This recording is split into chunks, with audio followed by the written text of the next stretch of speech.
All right, so we're coming with reason number 2 on why we would suddenly be afraid of our partner as a person with dissociative identity disorder, aka multiple personality disorder.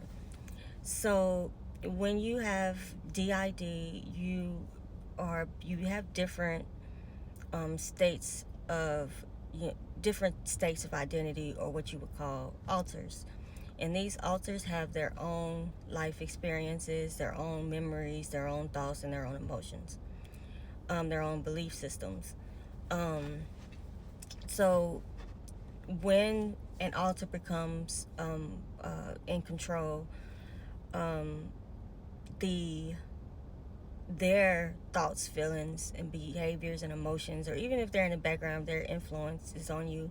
You're gonna sense their identity. And one of the things that that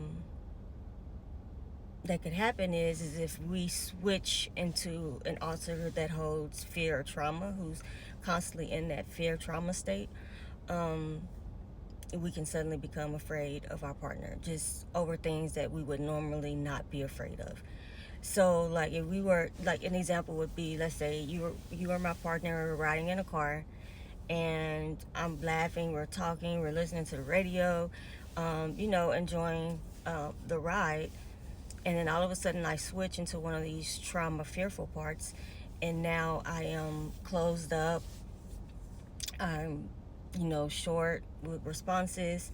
I seem fidgety, nervous, all these things, and to you, you're like, oh my God, what happened? What I do?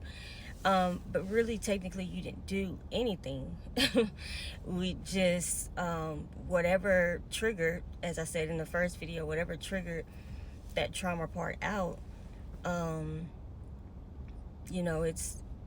it's going to take hold. It's going to be fearful.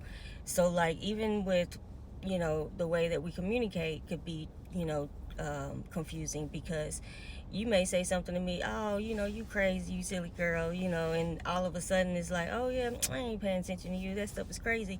But then another time you say, oh, you crazy, you silly girl, and then all of a sudden I was like, you think I'm crazy? So you get different responses, and depending on which alter is fronting, and that could lead to you suddenly becoming afraid of your partner. And then your partner, if they don't really know anything about DID, you're gonna look crazy.